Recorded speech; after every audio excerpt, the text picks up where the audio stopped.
안녕하세요. 조명희 작가의 단편 소설 낙동강 낭독해 드릴게요. 구독, 좋아요, 댓글, 그리고 알람 설정 부탁드립니다.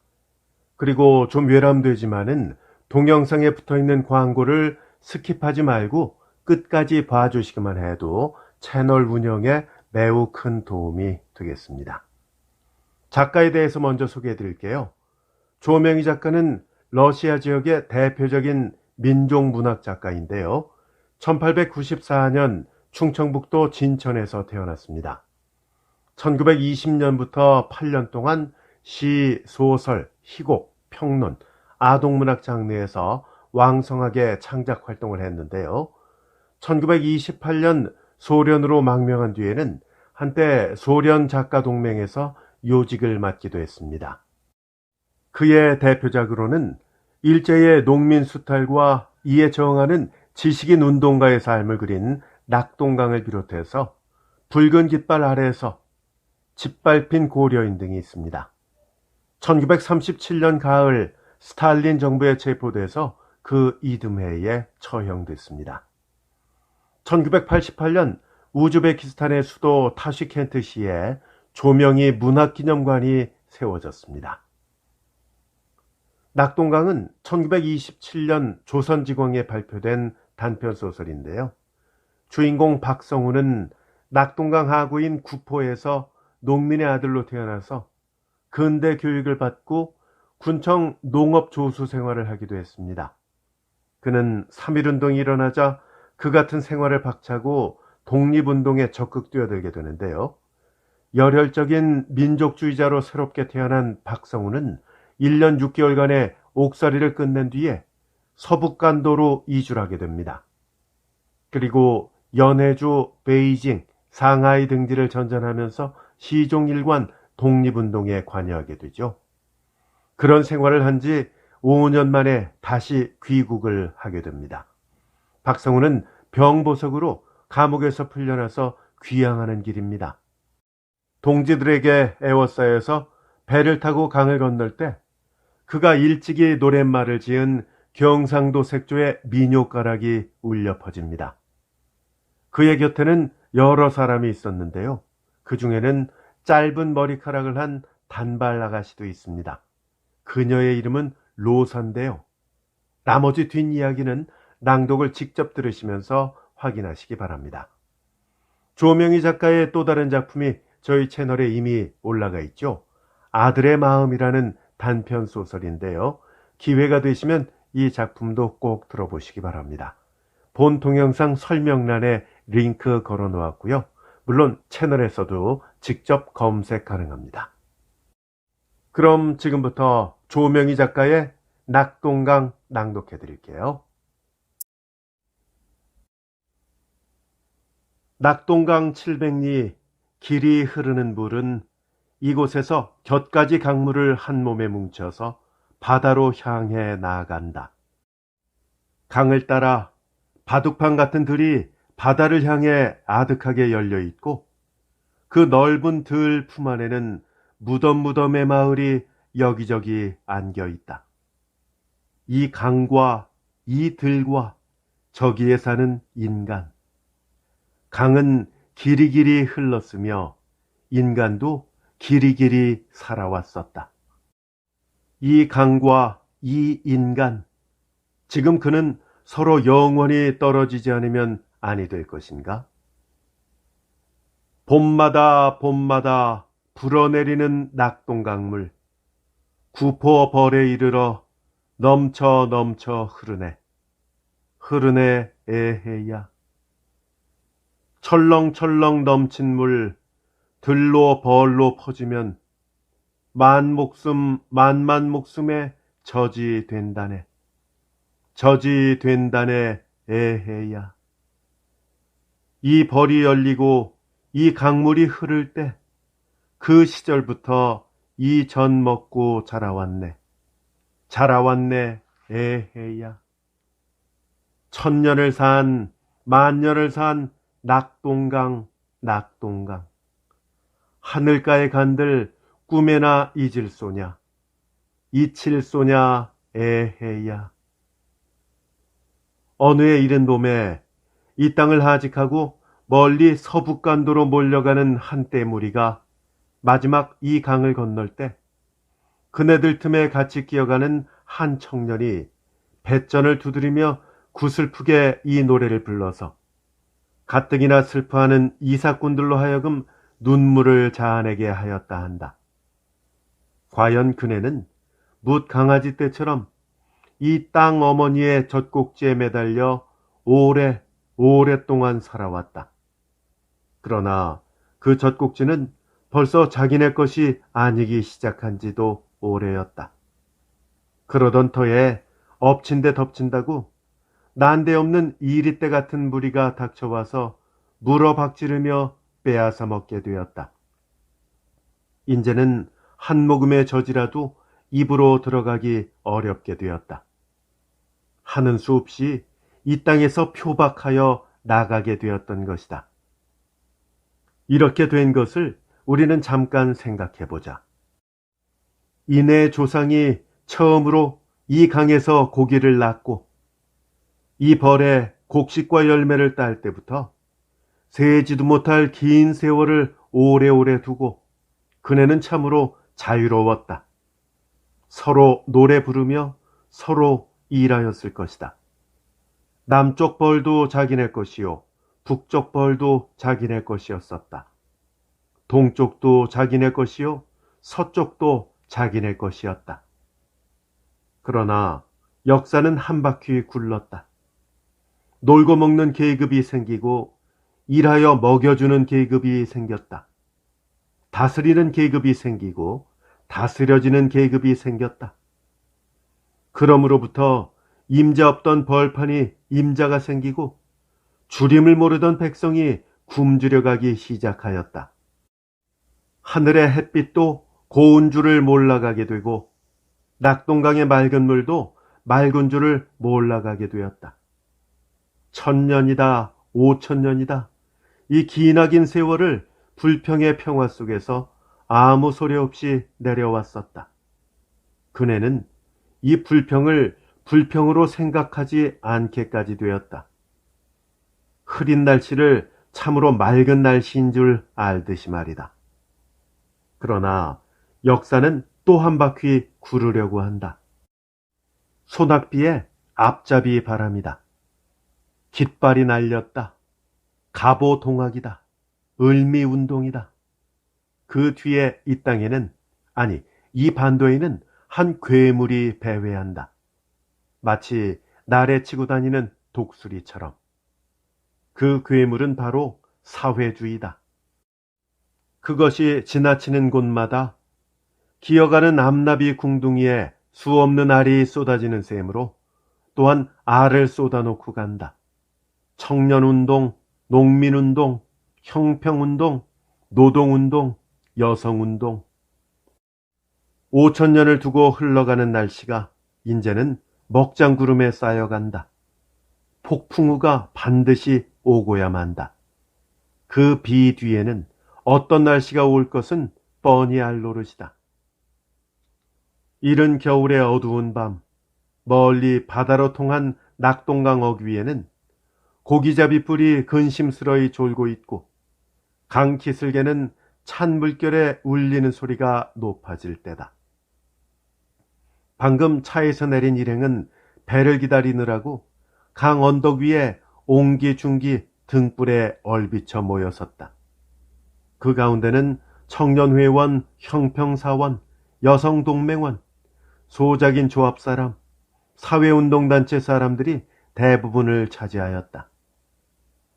동저고리 바람에 헌모자를 비스듬히 쓰고 보따리를 든 촌사람, 검정 두루마기, 흰 두루마기, 구지레한 양복 혹은 루바시키를 입은 사람, 짧은 머리털이 다팔다팔하는 단발랑 혹은 그대로 틀어얹은 신여성, 인력거 위에 앉은 병자.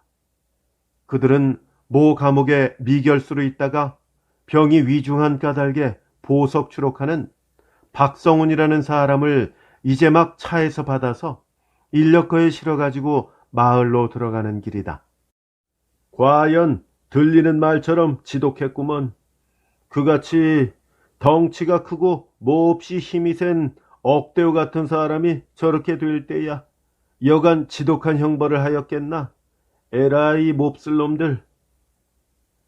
이 정거장에 마중을 나와서야 비로소 병자를 본 듯한 사람의 말이다.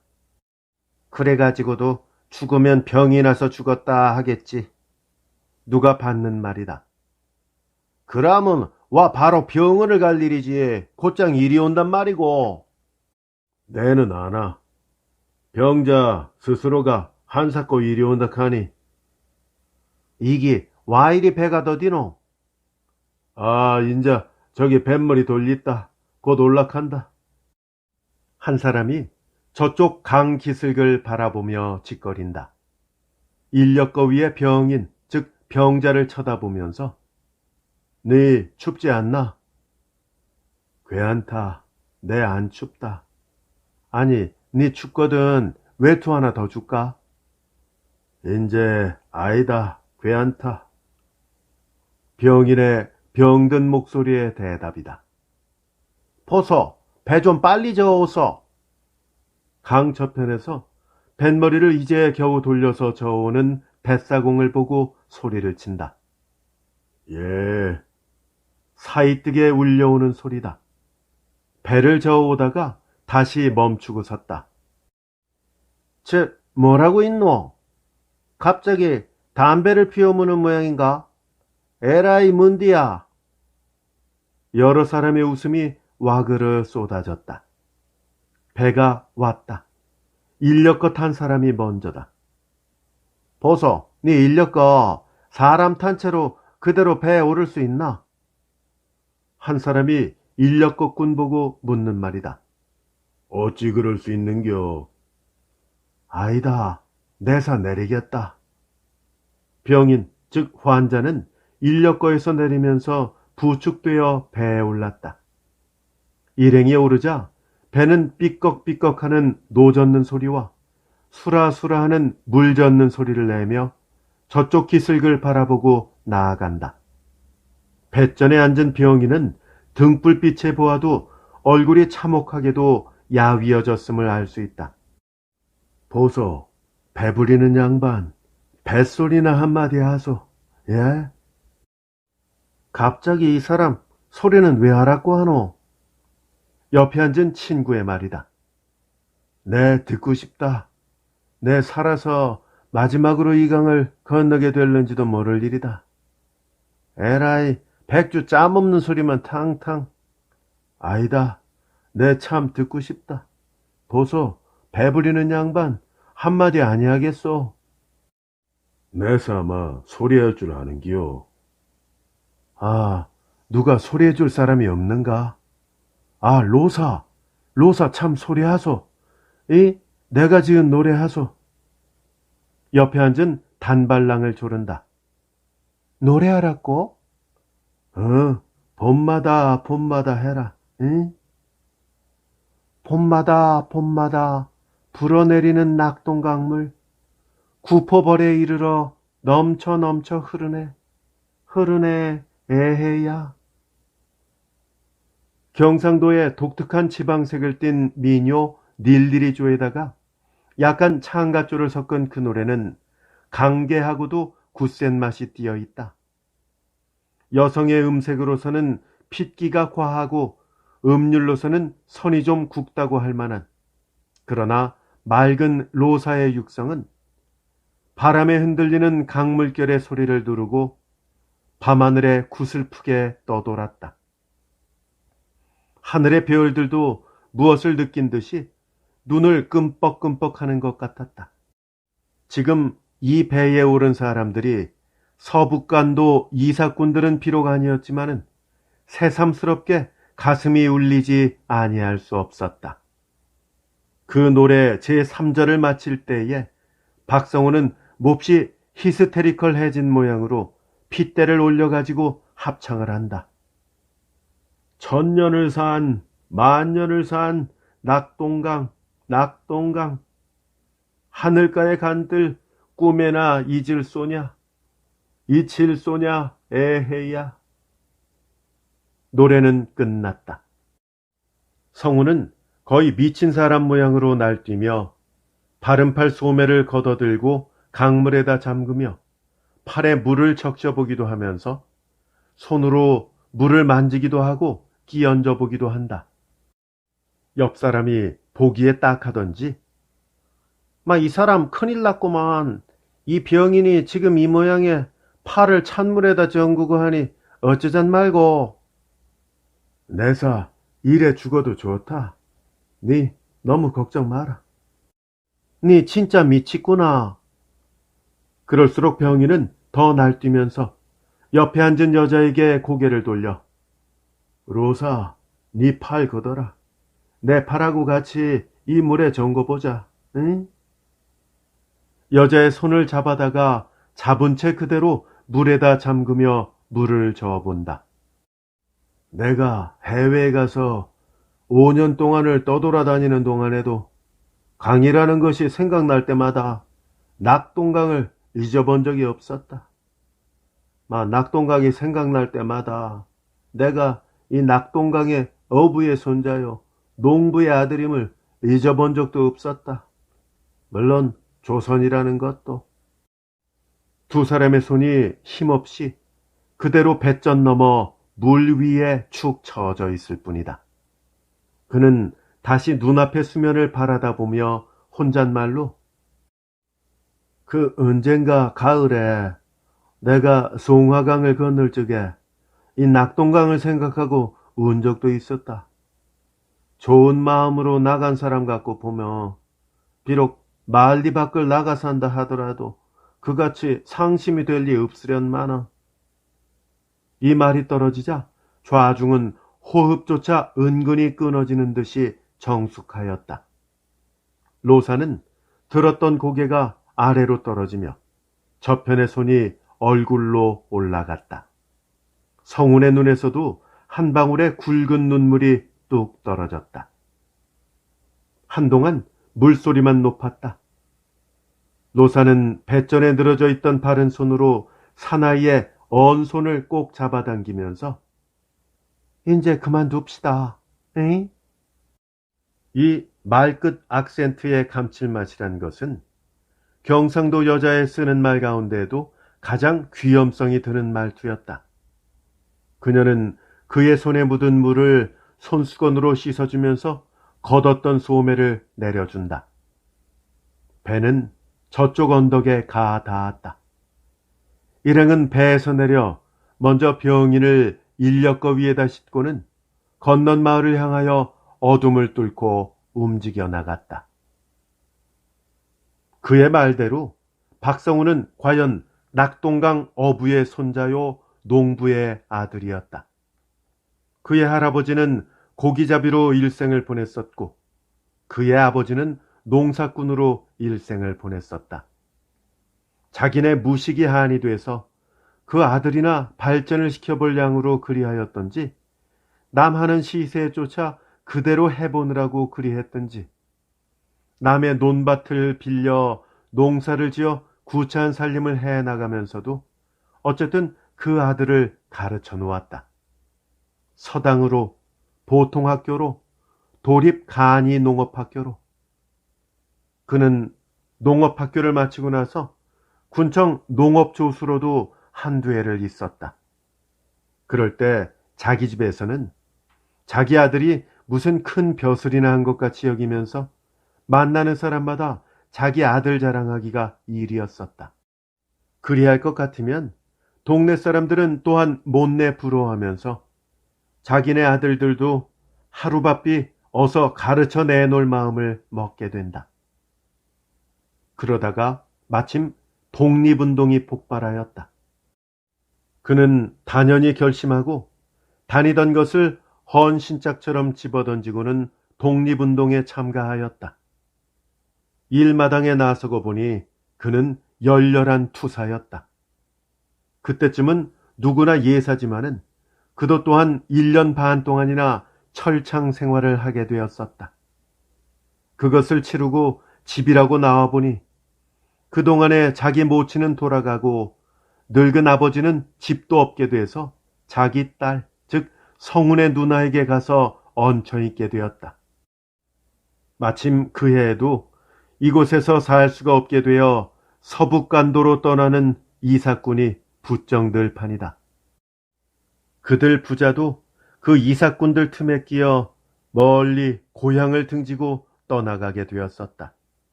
아까 부르던 그 낙동강 노래란 것도 그때 성운이 지어서 읊던 것이었다. 서간도로 가보니 거기도 또한 편안히 살 수가 없는 곳이었다. 그 나라 관원의 압박과 횡포는 여간이 아니었다. 그들 부자도 남과 한 가지로 이리저리 떠돌았다. 떠돌다가 그야말로 이역타양해서 늙은 아버지조차 영원히 잃어버리게 되었었다. 그 뒤에 그는 남북 만주, 노령, 북경, 상해 등지에 돌아다니면서 시종이 일관하게 독립운동에 노력하였었다. 그러는 동안에 5년의 세월이 갔다. 모든 운동이 다 침체하고 쇠퇴해 갈 판이다. 그는 다시 발길을 돌려 고국으로 향하게 되었다. 그가 조선으로 들어올 무렵에 그의 사상상에는 큰 전환이 생기었다. 그것은 다른 것이 아니라 이때껏 열렬하던 민족주의자가 변해서 사회주의자로 되었다는 말이다. 그가 갓 서울에 와서 일을 해보려 했지만은 그도 뜻처럼 되지 못하였다. 그것은 이 땅에 있는 사회운동단체란 것이 일에는 힘을 쓰지 않고 아무 주의 주장에 틀림도 없이 공연히 파벌을 만들어가지고 동지끼리 다투기만 일삼는 판이다. 그는 자기와 뜻이 같은 사람끼리 얽혀서 양방의 타협운동도 일으켰지만 아무 효과도 없었고 여론을 일으켜보기도 했지만은 파쟁에 눈이 뻘건 사람들의 귀에는 그도 크게 울리지 못하였다. 그는 분연히 떨치고 일어서면서 이 파벌이란 때가 되면 자연히 파멸될 때가 있을 것이다. 이렇게 예언같이 말을 해 던지고는 자기 출생지인 경상도로 와서 남쪽 조선 일대를 망라해서 사회운동단체를 만들어 정당한 운동에만 힘을 쓰게 되었다. 그리고 자기는 자기 고향인 낙동강 하류 연안지방의 한 부분을 떼서 이를 보게 되었던 것이다. 그리고 그는 이 땅의 사정을 봐서 대중 속으로 하고 부르짖었다. 그가 처음으로 자기 살던 옛 마을을 찾아와 볼 때 그의 심사는 서글프기가 가히 없었다. 5해 전 떠날 때에는 100여 호 대촌이던 마을이 그동안에 인가가 엄청나게 줄었다. 그 대신에 예전에는 보지도 못하던 크나큰 함석 지붕집이 쓰러져가는 초가집들을 멸시하며 위압하는 듯이 둥두렷이 가로 길게 놓여 있다.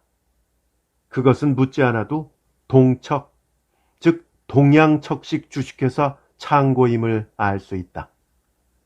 예전에 중농이던 사람은 소농으로 떨어지고 소농이던 사람은 소장농으로 떨어지고 예전에 소장농이던 많은 사람들은 거의 다 풍비박산해서 나가게 되고 어렸을 때부터 정들었던 동무들도 하나도 볼 수 없었다. 그들은 모두 도회로, 서북간도로, 일본으로 산지사방 흩어져 갔었다. 대대로 살아오던 자기네 집터에는 옛날의 흔적이라고는 주춧돌 하나 볼 수 없었고 다만 그 시절에 살인문 앞에 있던 해묵은 느티나무만이 지금도 그저 그 넓은 마당터에 홀로 우뚝 서 있을 뿐이다. 그는 쫓아가서 어린아이처럼 그 나무 밑동을 껴안고 맴을 돌아보았다. 뺨을 대어보았다 하면서 좋아서 또는 슬퍼서 어찌할 줄을 몰랐다. 그는 나무를 아는 채 눈을 감았다. 지나간 날의 생각이 실마리처럼 풀려나간다. 어렸을 때 지금 하듯이 껴안고 맴돌기, 여름철에 꼭대기까지 기어 올라가서 매미를 잡다가 대머리 벗겨진 할아버지에게 꾸지람 당하던 일, 마을의 젊은이들이 그네를 메고 놀 때엔 자기도 그네를 뛰겠다고 성화 바치던 일, 앞집에 살던 순이란 계집아이와 같이 나무 그늘 밑에서 소꿉질을 하고 놀 때 자기는 신랑이 되고 순이는 색시가 돼서 시집가고 장가가는 흉내를 내던 일, 그러다가 과연 소년 때에 이르러 그 순이란 새악시와 서로 사모하게 되던 일, 그 뒤에 또 그 순이가 팔려서 평양인가 서울로 가게 될 때 어두운 밤 남모르게 이 나무 뒤에 숨어서 서로 붙들고 울던 일, 이 모든 일이 다 생각에서 떠돌아 지나가자 그는 흐르륵 느껴지는 숨을 길게 한번 내쉬고는 눈을 딱 떴다. 내가 이까짓 것을 지금 다 생각할 때가 아니다. 에이 하고 혼자 중얼거리고는 이때껏 하던 생각을 떨어 없애려는 듯이 휙 발길을 돌려 걸어 나갔다. 그는 원래 정이 많은 사람이었다. 그러나 그는 근래에 그 감정을 의지로 누르려고 하였다. 혁명가는 생무쇠쪽 같은 시퍼런 의지의 마음씨를 가져야 한다. 이것이 그의 생활의 지표이다. 그러나 그의 감정은 가끔 의지의 굴레를 벗어나서 날뛸 때가 많았다. 그는 먼저 일할 프로그램을 세웠다. 선전, 조직, 투쟁 이 세 가지로. 그리하여 그는 먼저 농촌야학을 설치해서 농민 교양에 힘을 썼었다. 그네와 감정을 같이 할 양으로 벗어붙이고 들이덤벼서 그네들 틈에 끼어 생일도 하고 농사 일터나 사랑구석에 모인 좌석에서나 야학 시간에서나 기회가 있는 대로 교화에 전력을 썼었다. 그 다음에는 소작 조합을 만들어 가지고 지주, 더구나 대지주인 동척의 횡포와 착취에 대해서 대항운동을 일으켰었다. 첫해 소작쟁이에는 다소간 희생자도 내었지만은 성공이다. 하지만 그 다음 해에는 아주 실패였다. 소작조합도 해산명령을 받았다. 노동야학도 금지다. 동척과 관영의 횡포 압박은 이루 말할 수가 없었다. 아무리 열성이 있어도, 아무리 참을성이 있어도 이 땅에서는 어찌할 수가 없었다. 모든 것이 침체되고 말 뿐이었다. 그래서 작년 가을에 그의 친구 하나는 분연히 떨치고 일어서면서 네, 구마 밖으로 갈란다. 여기서 무슨 일을 할 수 있겠노? 하자면 테러지. 테러밖에는 더 없다. 아니다. 그래도 여기 있어야 한다. 우리가 우리 계급의 일을 하기 위해서는 중국에 가서 해도 좋고 인도에 가서 해도 좋고 세계 어느 나라에 가서 해도 마찬가지다. 하지만은 우리 경우에는 여기서 일하는 편이 가장 편리하다. 그리고 우리는 죽어도 이 땅 사람들과 같이 죽어야 할 책임감과 애착을 가지고 있다. 이렇게 권유도 했지만은 필경에 그는 그의 가장 신뢰하던 동무 하나를 떠나보내게 되고 만 일도 있었다. 졸고 있는 이 땅, 아니 움츠러들고 있는 이 땅. 그는 꾸짖는 소리가 생기고 말았다. 그것은 다른 것이 아니다. 이 마을 앞 낙동강 기슭에 여러만 평 되는 갈밭이 하나 있었다. 이 갈밭이란 것도 낙동강이 흐르고 이 마을이 생긴 뒤로부터 그 갈대를 베어 자리를 치고 그 갈대를 털어 삿갓을 만들고 그 갈대를 팔아 옷을 구하고 밥을 구하였었다. 그런데 그 갈밭은 벌써 남의 물건이 되고 말았다. 그것은 이 촌민의 무지로 말미암아 10년 전에 국유지로 편입이 되었다가 일본 사람 가등이란 자에게 국유 미간지 철일이라는 명의로 넘어가고 말았다. 이 가을부터는 갈대도 벨 수가 없었다. 도 당국에 몇 번이나 사정을 했지만 아무 효과가 없었다. 촌민끼리 손가락을 끊어 맹세를 써서 혈서 동맹까지 조직해서 항거하려 하였다. 하지만 필경에는 모두가 다 실패뿐이다. 자기네 목숨이나 다름없이 알던 촌민들은 분김에 눈이 뒤집혀서 덮어놓고 갈대를 베어젖혔다. 저편에 수직군하고 시비가 생겼다. 사람까지 상하였다. 그 끝에 성운이가 선동자라는 혐의로 붙들려가서 가뜩이나 검찰 당국에서 미워하던 끝에 지독한 고문을 당하고 나서 검사국으로 넘어가 두어 달 동안이나 있다가 병이 급하게 돼서 지금 나온 터이다. 그런데 여기에 한 에피소드가 있다. 그것은 이해 여름 어느 장날이다. 장거리에서 형평사원들과 장군, 그 중에서도 장거리 사람들과 큰 싸움이 일어났다. 싸움의 시초는 장거리 사람 하나가 이곳 형평사 지부 앞을 지나면서 모욕하는 말을 한 까닭으로 피차에 말이 오락가락하다가 싸움이 되고 또 떼싸움이 돼서 난폭한 장거리 사람들이 몽둥이를 들고 형평사원 촌락을 습격한다는 급보를 듣고 성훈이가 앞장을 서서 청년회원, 소작인 조합원, 심지어 여성동맹원까지 총출동을 해가지고 형평사원 편을 응원하러 달려갔었다. 싸움이 진정된 후 니도 이놈들 새 백정이로구나 하는 저편 사람들의 조소와 만매를 무릅쓰고도 그는 백정이나 우리나 다 같은 사람이다. 다만 직업의 구별만 있을 따름이다. 무릇 무슨 직업이든지 직업이 다르다고 사람의 귀천이 있는 것은 결코 아니다. 그것은 옛날 봉건시대 사람들이 하는 말이다. 더구나 우리 무산계급은 형평사원과 함께 손을 맞붙잡고 일을 해 나가지 않으면 안 된다. 그러므로 형평사원을 우리 무산계급은 한 형제요 동무로 알고 나가야 된다. 하고 여러 사람 앞에서 열렬히 부르짖은 일이 있었다. 이 뒤에 이곳 여성동맹원에는 동맹원 하나가 더 늘었다. 그것이 곧 형평사원의 딸인 로사다. 로사가 동맹원이 된 뒤에는 자연히 성운과의 만남도 잦아졌다.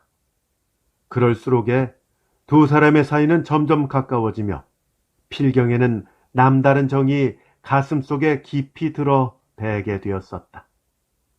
로사의 부모는 형평사원으로서 그도 또한 성운의 부모와 마찬가지로 딸일망정 발전을 시켜볼 양으로 그리했든지 서울로 보내서 여자 고등 보통학교를 졸업시키고 사범과까지 마친 뒤에 여선생이 돼서 멀리 함경도 땅에 있는 보통학교에 가서 있다가 여름방학에 고향에 왔던 터다. 그의 부모는 그 딸이 판임관이라는 벼슬을 한 것이 천지개벽 후에 처음 당하는 영광으로 알았었다. 그리하여 그 아버지는 내 딸이 판임관 벼슬을 했는데 내가 이 노릇을 더 할 수 있는가?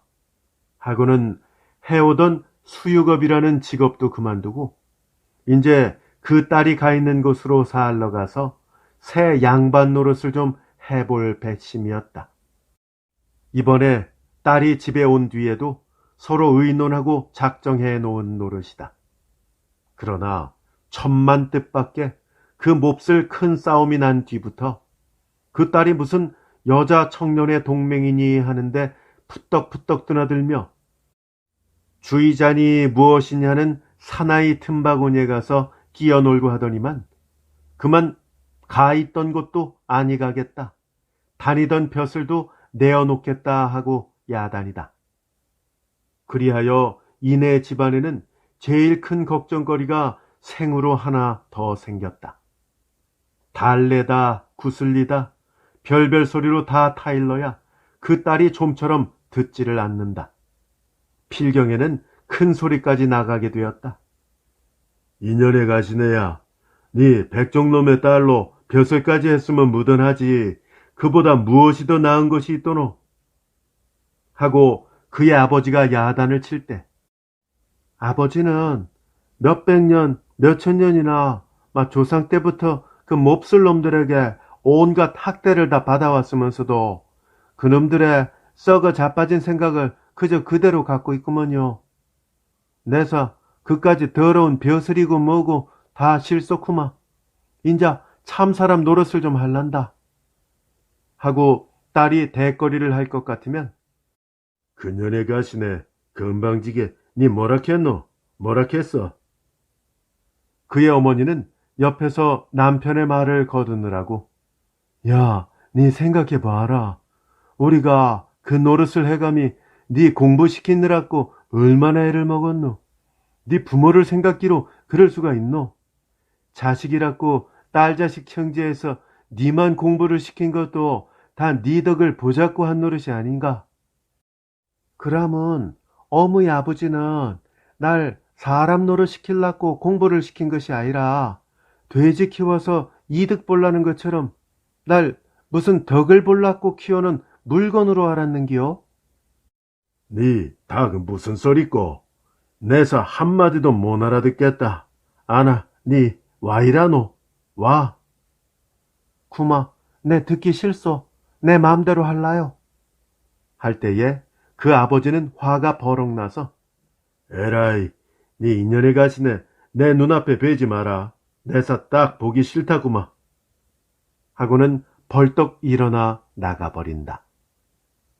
이리하고 난 뒤에 로사는 그 자리에 푹 엎어져서 흑흑 흐느껴가며 울기도 하였다.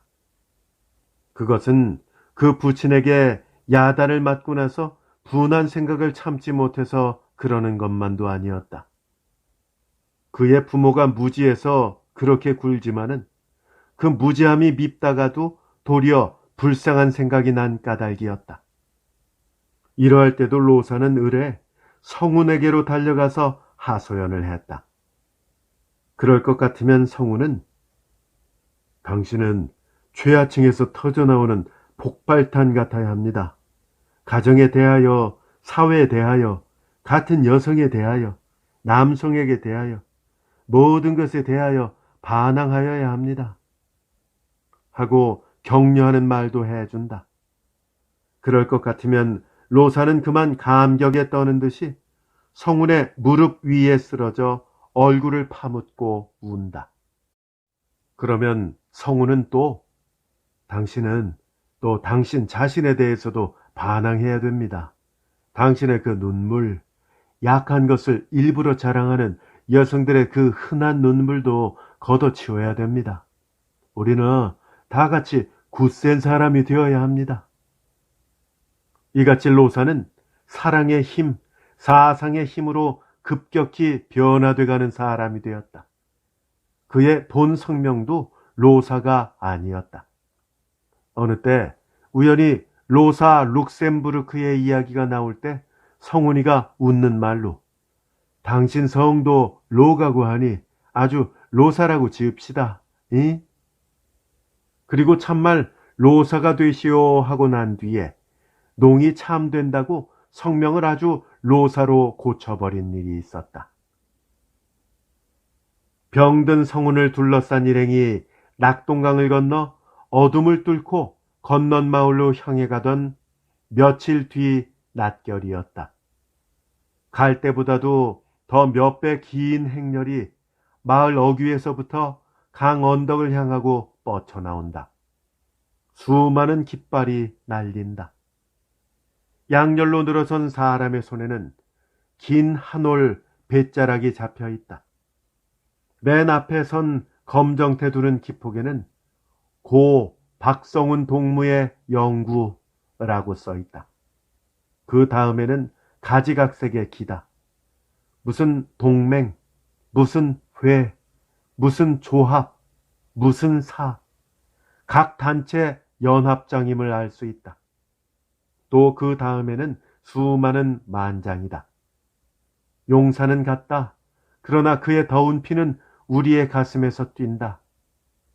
갔구나 너는 날 밟기 전에 너는 갔구나. 박는 날 해맞이 춤에는 네 손목을 잡아볼 수 없구나.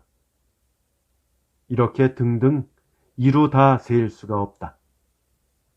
그 가운데는 긴 시구처럼 이렇게 버려서 쓴 것도 있었다.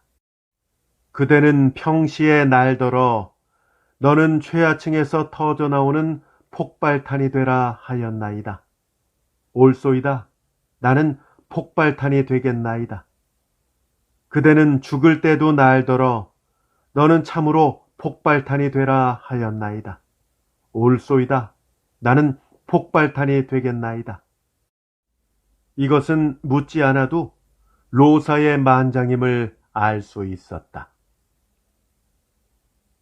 이해의 첫눈이 푸득푸득 날리는 어느 날 늦은 아침, 구포역에서 차가 떠나서 북으로 움직여 나갈 때이다. 기차가 들녘을 다 지나갈 때까지 객차한 들창으로 하염없이 바깥을 내다보고 앉은 여성이 하나 있었다. 그녀는 로사이다. 아마 그녀는 돌아간 애인의 밟던 길을 자기도 한번 밟아보려는 뜻인가 보다. 그러나 필경에는 그녀도 머지않아서 다시 잊지 못할 이 땅으로 돌아올 날이 있겠지. 조명희 작가의 단편소설 낙동강 낭독해드렸습니다. 잘 감상하셨는지요? 오프닝에 말씀드린 대로 조명희 작가의 또 다른 작품이 저희 채널에 이미 올라가 있죠. 아들의 마음이라는 단편소설입니다. 기회가 되시면 이 작품도 꼭 들어보시기를 추천드립니다. 함께 해주셔서 감사합니다. 다음 시간에 더 좋은 작품으로 찾아뵐게요. 안녕히 계십시오.